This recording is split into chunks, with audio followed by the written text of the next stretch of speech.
It's hard enough to know what property will look like next month, never mind next year. But Rob and I, this week, decided it'd be a good idea to look at property in 20 years' time. Welcome to the Property Podcast. This week, Rob and I make fools of ourselves.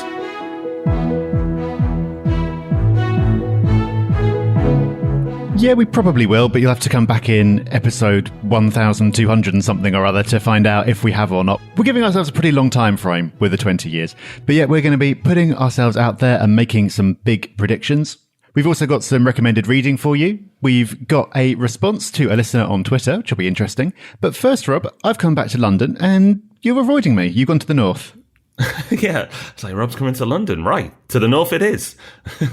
No, just coincided. Lovely to have you back, Rob. The podcast I feel closer to you this week, even though we're a few hundred miles away still.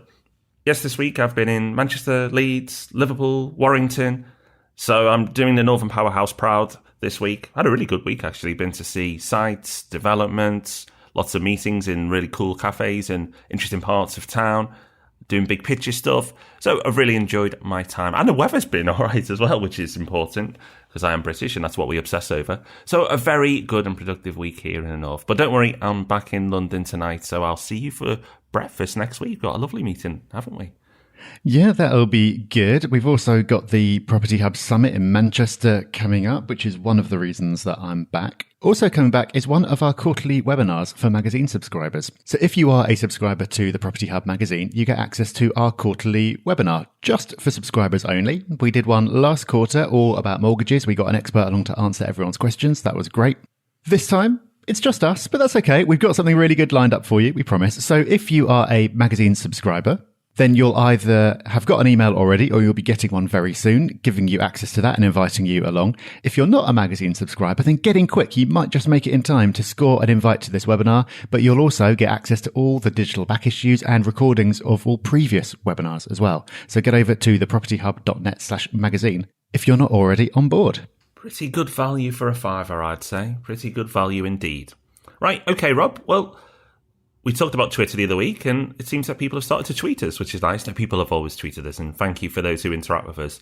But we've got somebody who listened to our podcast last week and made an interesting point. Yeah, so we've been challenged on one of the points that we made, which is okay. And that's good. We like being challenged, especially when they are polite about it, like Laura was, who tweeted us. So we'll read out Laura's tweet in a moment. But first, let's play a quick snippet from episode 230, which is what she was referring to. So the report also asked people why their last tenancy ended. 73% said because they wanted to. They wanted to move on. 11% had it ended by the landlord.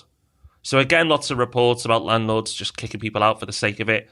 1 in 10, not that high. I'd like to see it lower, but not, again, as bad as the media is making out. Now, the part that really got my attention was only 2% of tenants left because of rent increases. So again, those greedy landlords, where are they? There's not many of them, clearly. Okay, so that's what we said in the episode. Then Laura replied and said, love you guys and the podcasts. I had to read that bit out. Love you guys and the podcasts. But the thing about the survey and the rents was a bit of a leap in this week's show. Maybe the reason that hardly anyone leaves due to rent is because the whole market is hiked, not a lack of greed, but a lack of choice. So I think to respond to that, what we were saying is that in the survey, when they were asked, only 2% of tenants said that they left because the rent went up. Now, that's not saying that rents aren't too high, rents aren't going up, there aren't any problems or whatever. It's just saying that in that particular instance, tenants don't move more frequently than they otherwise would as a result of landlords putting up the rent. And that's, I think, an important point to make, because the impression that you get from things put out by Shelter and people like that is that a tenant will move in, the landlord will 6 months later go, haha, I've got a captive market here, I'm going to put the rent up to something ridiculous. As a result, the tenant goes, well, I can't afford it, and they have to move out. If that was actually happening, then that would be terrible. Because obviously it'd be ridiculous to be having to move every 6 months or even every year just because the landlord's being greedy and you can't afford it anymore. But what that survey showed is that's basically not happening. That was only reported as the reason somebody left 2% of the time. But it kind of takes us into interesting territory, and maybe there's an episode in this somewhere, because so say that you have got a tenant and a year later, that tenant's been living there and the rent has gone up by £50 a month. At that point, as a landlord, you've got two choices. You could either leave the rent as it is and therefore be getting paid less than market rate, or you can put up the rent to that same tenant and be getting paid the market rent. You can't put it up beyond that because the tenant would just leave. So the question is it therefore greedy to want to get paid the market rate? And remember, it's not that landlords are a cartel. They don't all get together in the pub and decide, well, I'm feeling £50 per month more greedy, therefore we're all going to put the rent up by 50 quid. The rent is set by the market, not the landlord. So it all kind of hinges on this word greed. It's like, is it greedy to want to get paid market rate? And really, that's a personal choice. Maybe you should deliberately underprice your rents because you think it's fairer, and that's a choice that you've got. So that's a debate that'll probably never really be solved. But I think the point we were making, Rob, was that it's just that tenants are not forced to move more frequently than they otherwise would as a result of an individual landlord being particularly greedy. That's kind of the common misconception that we were using the data to disprove. Yeah, you're absolutely right. And the word greed gets thrown around a lot. And our general advice, and we don't force this upon podcast listeners because we can't, but I know a lot of people follow this, is that if you've got a good tenant, you may as well offer them slightly below market rate. I do frequently to keep them, rather than rinsing every last, pound out of them to get market rate. If you've got a tenant who's great, then they're worth their weight in gold in different ways.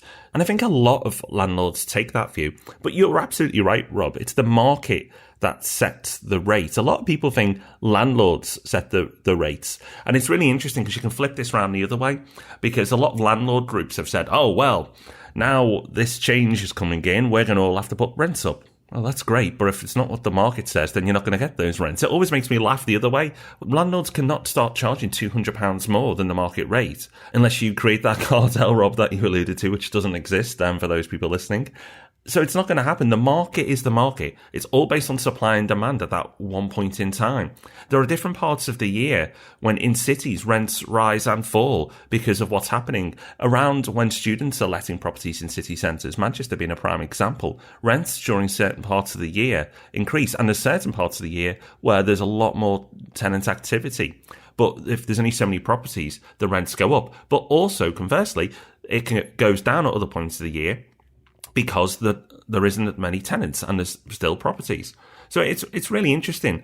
But I think the thing I would say, Laura, is the thing that makes the market not work and people stay in properties longer than they may wish is not actually the level of rent they pay, but the level of fees they're subjected to if they want to move.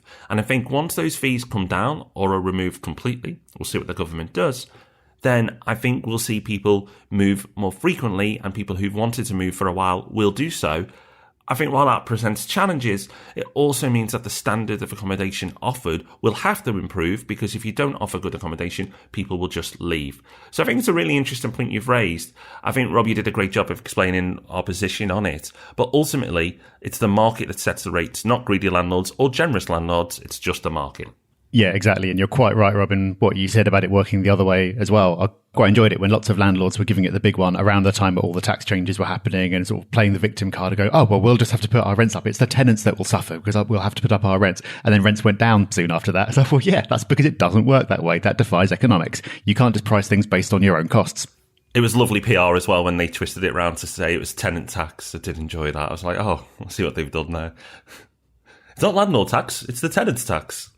Not quite. Yeah, I really thought that was a bit off. I mean, the campaign, fair enough, but twisting it in that way, I thought was a bit disingenuous.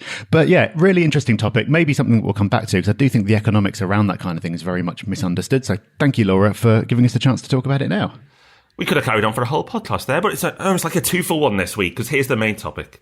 Okay, so predictions. We make predictions at least once a year. We tend to do it around Christmas time, and we've actually done all right. I'd say on the whole, we've actually gained some credibility over the years through our predictions, such as predicting that Manchester would become a major player. We were talking about that before anyone else.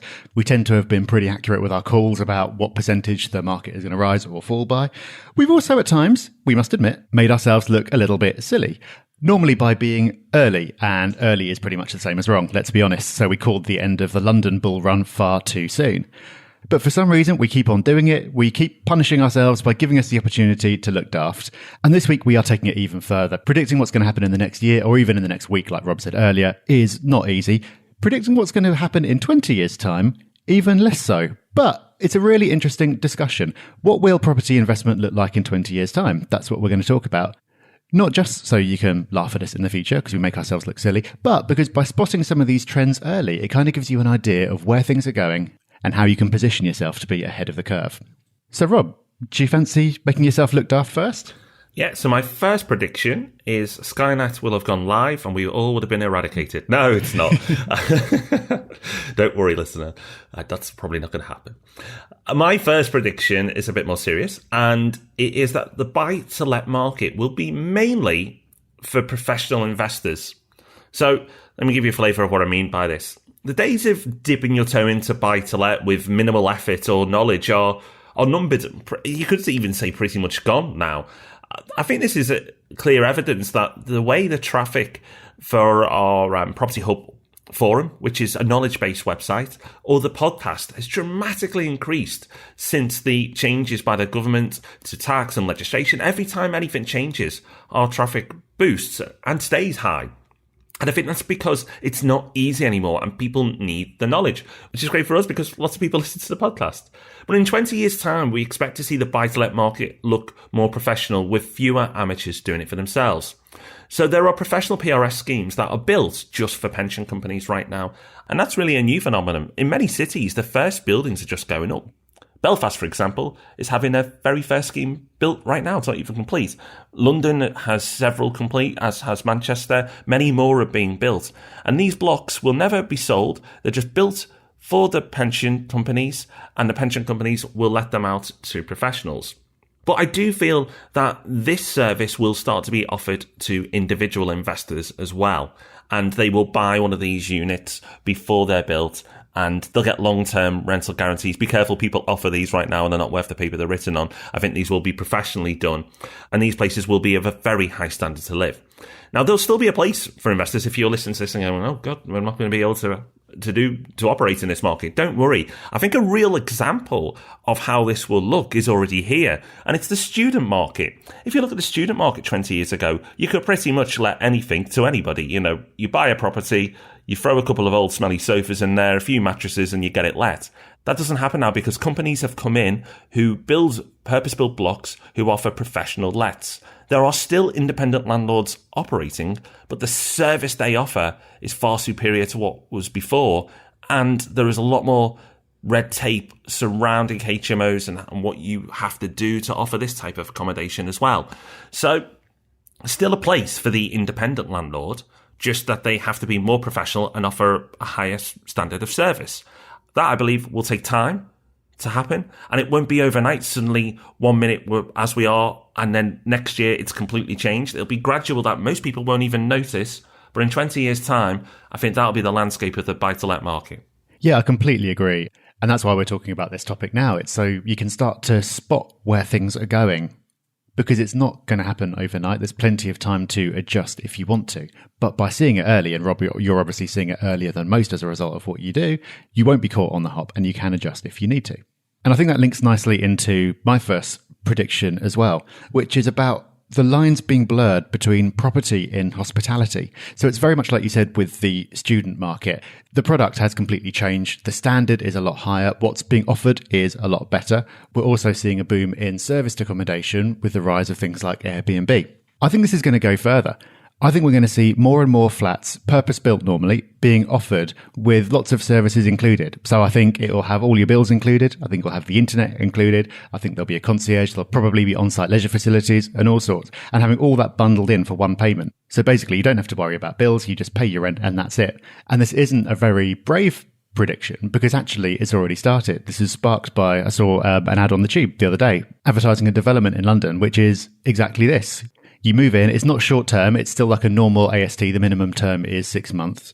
But you get your internet, you get your bills, you get all this other stuff. I just think that's going to become more and more common because it's convenient. People love convenience. That is what's driving everything. So we're already starting to see it. And I think in 20 years, actually way before that, we're going to see a lot more of that. And that's also tied into my next prediction, which is that we're going to continue to see a lot more demand for smaller, more central units. And again, this is already something we're starting to see. You're seeing people prioritize location over space. And again, it's convenience. Younger people now would, as a general rule, rather live centrally and be right in the thick of things than they would live further out in the suburbs and have loads of space. So people's priorities have changed. As people are renting more than owning, they're having less stuff than ever before, they're much more mobile. It's less important to have the big suburban house with the extra bedroom and the garage to put all your stuff in and everything else. They don't want that anymore. They just want to be central. So I think that's the trend. It's more central units, it's smaller, and it's almost blurring boundaries with a hotel in terms of what's offered. Sounds good to me. When can we move in? Yeah, maybe this is a bit selfish. I'd be well up for that. But yeah, I think that's the way things are going in terms of stock. But if we move on to other areas, Rob, you've got a prediction about the people who facilitate this whole process, the humble estate agent and letting agent. The humble estate agent and letting agents. The good news is, there actually isn't any good news, I'm sorry. Here's my prediction. Remember when you used to book a holiday in a travel agent years ago? I remember when I was 18, I went to book my first holiday and we all went to the Co-op travel agent in the local shopping precinct. That doesn't happen anymore, does it? I haven't booked a holiday in a retail unit for many, many, many years. All my holidays are booked online, and that is not the exception. That's the rule for the vast majority of people. Whereas once you go to the high street and see travel agents everywhere, now you can go to many high streets, not see one at all. You occasionally see the odd niche one, and the very best operators are still plying their trade, but the majority have gone. And why is that? Well, everyone's gone online. This isn't the travel podcast. You haven't incorrectly downloaded the wrong thing, and I haven't gone mad. The reason I'm talking about this is because exactly the same thing will play out for estate agents and letting agents. It makes sense for people to go online. It makes sense for people not have the need to go into a premises to be able to buy or rent a property. Remember, most people now choose their properties on Rightmove or Zoopla or something similar. They don't go into an estate agent to look what's on the walls. They may look in the window. Everyone likes doing that. But I can't remember the last time I walked into an estate agent having looked at something on the window. I will always look at Rightmove or something similar first. And that seems pretty obvious to me, but estate agents are still plentiful, and there's a huge resistance from the people I know in the industry to this change, and they don't believe it will happen because they believe that people will still want to deal face to face. And while an older generation may feel like that, the younger generations aren't really as fussy. Yeah, that's nice, but if you can do it all online and it's more convenient, and that Rob's used that word already, but I think it's a really good word to use for the future because that's what everybody wants, convenience, then they will just do it online. Now, as I said, with the best travel agents still exist, and there are some niche agents that still exist. And I'm not saying there'll be no high street agents or letting agents in 20 years' time, just very few. And I think those who cling on to this false hope that people will still want to do business face to face will be out of business in 20 years' time. I'm not doing it to be mean. I'm actually doing it to warn you because I know many listen. You've got to change or you're going to go out of business. It's just going to happen. Yep, that sounds about right to me. I think there's always going to be a need for expertise, but it's going to be delivered in a different way. So you get lots of people popping up kind of wanting to automate the entire process. I mean, especially when it comes to buying and selling houses, because it's such a big purchase and there's so much emotion tied up in it. I don't know if it's the kind of thing where most people will ever just go and do it completely without having any other form of interaction with a human in any form, but they're not going to want to trundle down to the high street and go and get that advice. They'll want to get access to it in different ways, and it might not necessarily be in real time. That information might be delivered in other ways. So I don't think it's the case, and I know you weren't saying this, Rob, that if you're an estate agent, well, you better start retraining now. There will still be opportunities. They'll just look different. This is why you should start thinking about it now. Yeah, if you cling to old models and old ways of doing business, then unfortunately you are in trouble. But like you say, you can still be very successful in this sector, Rob, and do great things. You've just got to adapt and change all the time, and just hoping that things will be the same in 20 years' time isn't going to play out. Okay, so we've got some wildcard predictions coming up. Let's do a couple of what I consider safer ones first before we start getting onto that. The safest of the predictions that I've got left, I think, is that there's going to be a lot more indirect investment in property. So things like crowdfunding and things like funds for residential property. You've got funds for commercial property. You might start seeing that coming into resi.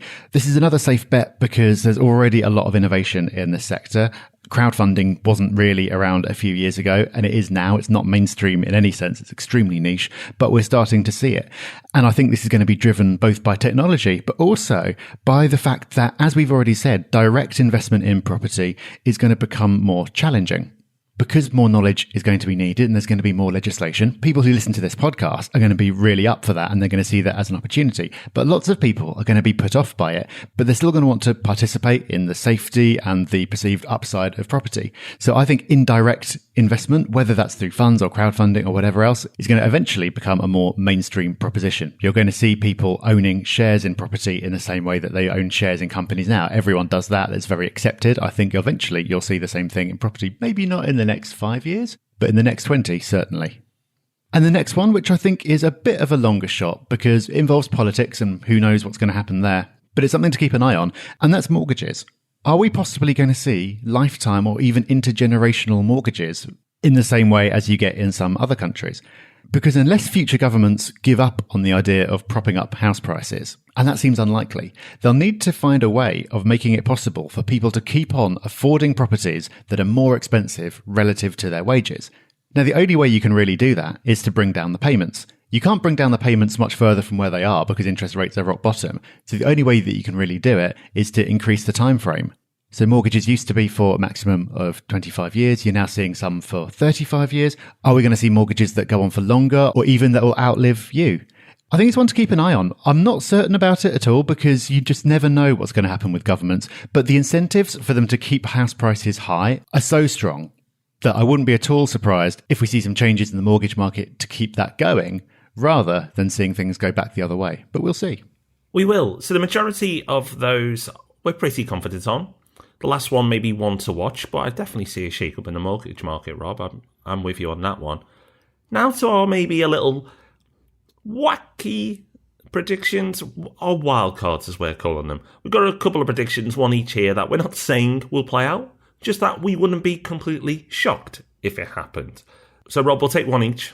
What's yours?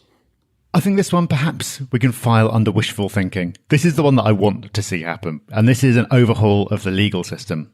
The current legal system for buying and selling property is insane. Would anyone like to disagree with me on that? I doubt anyone really would. If you've ever bought or sold a property, you will have been frustrated by the madness of all the paper, all the costs, all the delays. And you go through all that and still mistakes are being made all the time. People are unhappy. People aren't getting the advice they need. Surely this is going to change. It's going to have to become paperless at some point, surely, because it's absolutely mad the amount of paper that's involved at the moment.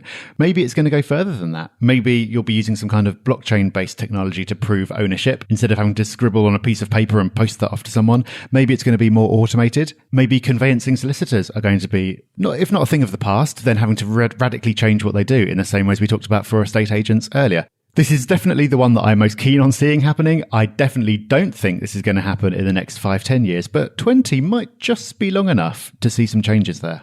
Oh, I'm definitely with you, Rob. I'd love it to happen, and I'm sure pretty much everybody listening would agree.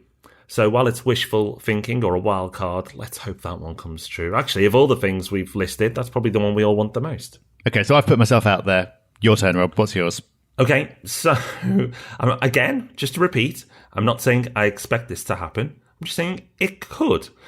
And my wild card prediction is that either Rightmove, Zoopla, or On the Market, if it still exists, could turn into an agent themselves to compete with the likes of Purple Bricks, who are growing in strength all the time. Because at some point, if Purple Bricks continue to grow the way they are, or their soon-to-be-seen rival, whoever may come up and challenge them, if they become so big and powerful that they do not need Rightmove, Zoopla, or On the Market, or whatever the platform, if they don't need that platform, one of those platforms could feel so vulnerable that they actually transform into an agent themselves and get rid of all the listings and just use all the traffic that's sent to them and completely turn their business model on the head. Now, it is under wildcard. I'm not saying this will happen. I'm just saying it could happen. Just thought I'd leave you something a bit wacky, really, because I think we've got a lot of solid, sensible stuff there. But there's one that may play out. I'd say it's a small percentage chance, but I just want to say it just in case it happens, because I can take loads of credit for it. But I've also dismissed it as wildcard, so I won't look silly either. So win-win. Yeah, I think we've done this the perfect way, really. We've given ourselves a really long time frame. So if some of these start happening, we can go, look at these predictions. But if it's not happening, we've got such a long time before anyone can say that we're actually wrong. I think this is a pretty good idea. We should do this every week.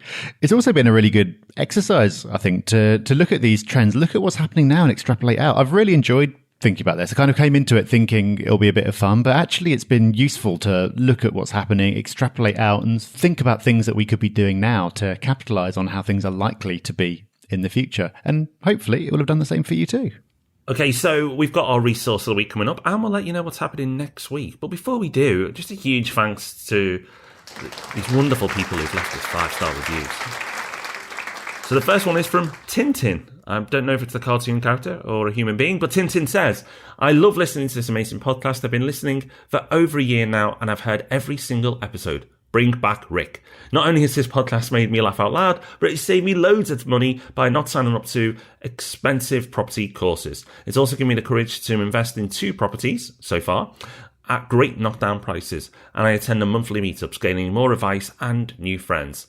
Listening to this spiffing podcast can give you a life worth living. Wow. Well, Rob, I don't know if that quite makes us the meaning of life, but thank you, Tintin. And also, Lamb5 says this podcast is the linchpin of a great virtual community, the Property Hub, where you can learn everything and anything you need to know about your property journey. It's great to have a pair of accessible experts to give you comfort and industry support. Well, thank you so much, both of you. Great reviews. Yeah, I've got to say that first review had 3 of my very favourite things. It was somebody who's taken action on what we're talking about, which was brilliant to hear. Somebody saying that we're funny, which I think I appreciate more than any other compliment. And a mention of Rick. What's not to like in there? That's awesome. Thank you very much. Well, we'll return that thanks in the form of a resource of the week. Now, Rob, one of the books we've highly recommended to people in the past, it's probably in our top 10, certainly maybe even top 5 of must-read books, is The Millionaire Fastlane by MJ DeMarco. And that's like a grown-up version of Rich Dad, Poor Dad, a book that many people have read. That is probably the number 1 book we recommend. But MJ DeMarco has penned a new book. I've not read it, but you have. What's it like?